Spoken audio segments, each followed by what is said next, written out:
Most sellers treat Prime Day like a lottery. They discount everything, they boost ads, hope the algorithm picks them up, then they wonder why their margins tanked. And they barely break even on the biggest sales event of the year. The sellers doing 5 to 10 times their normal volume over those 4 days. They're doing something completely different.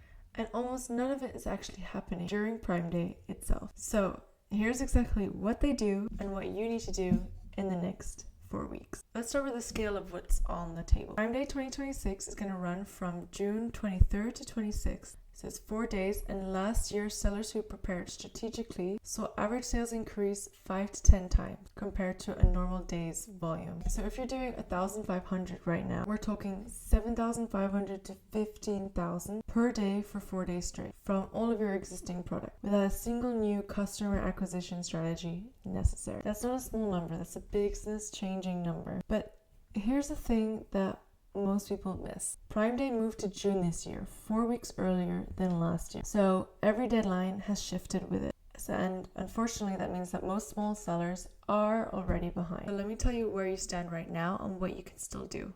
So mistake one is that they start too late. 75% of Prime Day purchases involve products that shoppers actually discovered in the lead up to the event. So not during it, but before it actually. So the customer who buys your product on June 23rd, for example, probably saw your listing or your ad 2 or 3 weeks earlier. So that would be right now. They maybe bookmarked it and then they came back, and Prime Day gave them that final push. So if you're not running campaigns right now, you're not in that pre-consideration window and you're invisible to any buyer who's already making their Prime Day shortlist. Mistake number 2, they also tend to discount the wrong products. This one, especially right now in 2026, is critical. With tariffs on Chinese goods running at 145%, a lot of sellers are already operating at compressed margins. And 20% Prime Day discount on a product with a 15% contribution margin, that's not a deal. That's going to be a loss for you. So you're basically paying the algorithm to lose at scale. So the right play is to actually run deals on your high SKUs only. Use Prime Day visibility to build organic ranking on your profitable products. Not to move inventory you should probably be discontinuing anyway. So I'll show you how to check your numbers before you set a single Prime Day price in a minute. And mistake number 3, some people tend to treat Prime Day as this island, but the thing is, it's spreading it across the internet. You're putting a lot of people in this buying intent mode. Like Amazon is pushing ads like crazy at the moment. And the ones making the mistake, they turn on the ads on the 23rd, they turn them off on the 26th because it's now over, and business as usual. And then they wonder why the lift, so that point where there's more people buying, doesn't stick and it goes back to the normal sales. And Prime Day does create this like sales velocity spike. And that spike temporarily elevates your organic ranking. So the sellers that are actually winning long term are the ones that are actually keeping the ad spend elevated for the 7 to 10 days after Prime Day ends. So they're locking in that elevated ranking before it decays. And the customers who bought during Prime Day, they're in their 30-day repurchasing window. So if you have a post-purchase email sequence, which most small sellers don't, that window is worth almost as much as the event itself. So here's how the sellers actually winning Prime Day structure the next 4 weeks. So from right now up until Prime Day begins, so let's say till June 22nd, you want to be refreshing your listings this week. Your listing is the last thing standing between Prime Day traffic and a sale. Identify your 5 to 10 most important keywords for each hero SKU, a mix of high volume terms and mid-tail phrases where you already have some momentum. And you want to make sure that your title, your bullet points, and back-end search terms are built around those keywords. And here's something new as well in 2026. Amazon's new AI shopping assistant, Alexa for Shopping, is already influencing an estimated 25% of searches on the platform, and it answers questions, not just keywords. So your listing needs to speak to use cases, not just the features that it has. That would mean, for example, instead of stainless steel water bottle 1.5 liters, think insulated water bottle that keeps drinks cold for 24 hours, leak-proof lid, and it fits in a car cup holder. So the first is a feature. The second answers a question that the customer or an AI is actually asking. So step 2, launch your ad campaigns today. Not next week, today. Advertisers see significant conversion increases from sponsored product campaigns on high-performing items. But those campaigns, they need data before Prime Day starts. So launch now, even at a modest budget, so that the algorithm has time before the Prime Day starts to gather real performance signals that will actually work when traffic starts spiking. Because if you're starting on June 23rd, you're starting cold.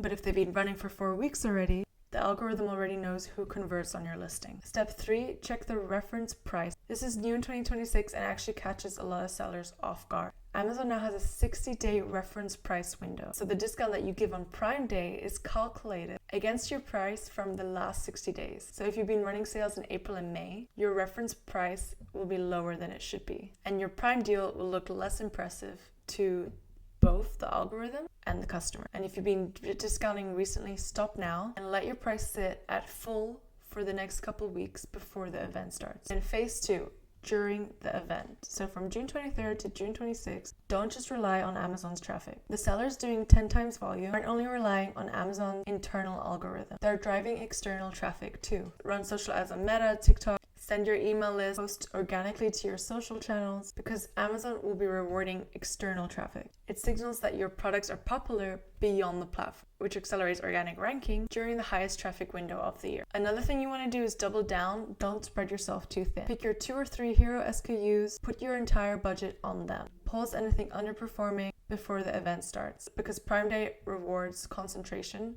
not necessarily diversification among many different products. You can monitor and adjust as well in real time. Don't just start running ads and forget about it. Especially during the event, you want to be checking your ads every couple hours if it's such a high peak traffic moment for you, because that means that those traffic patterns can shift significantly between morning, afternoon, evening.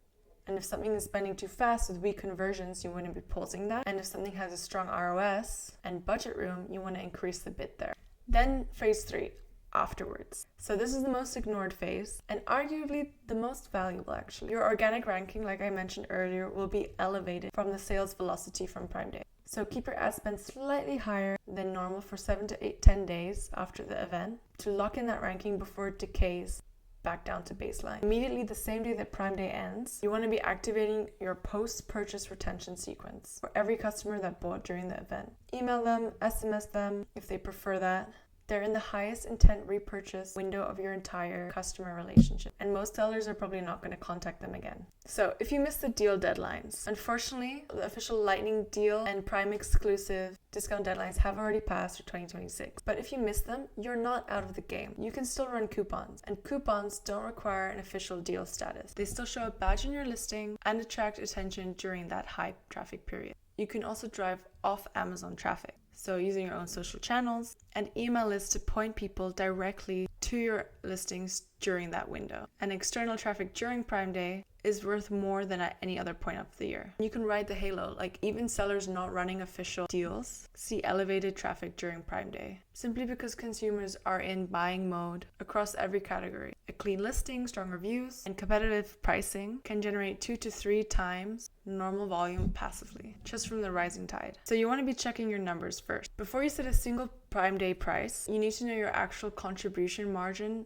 per SKU. Not your revenue, not your gross margin, your real per unit profit after product costs, FBA fees, ad spend, shipping, the 2026 tariff impact if you're sourcing from China. So I built a free contribution margin calculator specifically for e-commerce stores. It takes about 3 minutes to run your numbers through it, and it'll show you exactly which of your SKUs can support a Prime Day discount and which ones will actually lose you money if you run a deal. So the link is in the description. Run your numbers before June 23rd, and that single step will make every Prime Day pricing decision clearer. So Prime Day is 2 weeks away. The sellers who win it aren't necessarily the biggest or the best funded. They're the ones that start preparing now instead of right before it starts. They know their margin numbers, they have their listings optimized, their campaigns are already running. That's all it takes to be on the right side of that 5 to 10 times increase. So if you found this useful, subscribe, because I cover e-commerce strategy like this every week. And drop a comment below with your biggest Prime Day question. I read every one of them. I'll see you in the next one.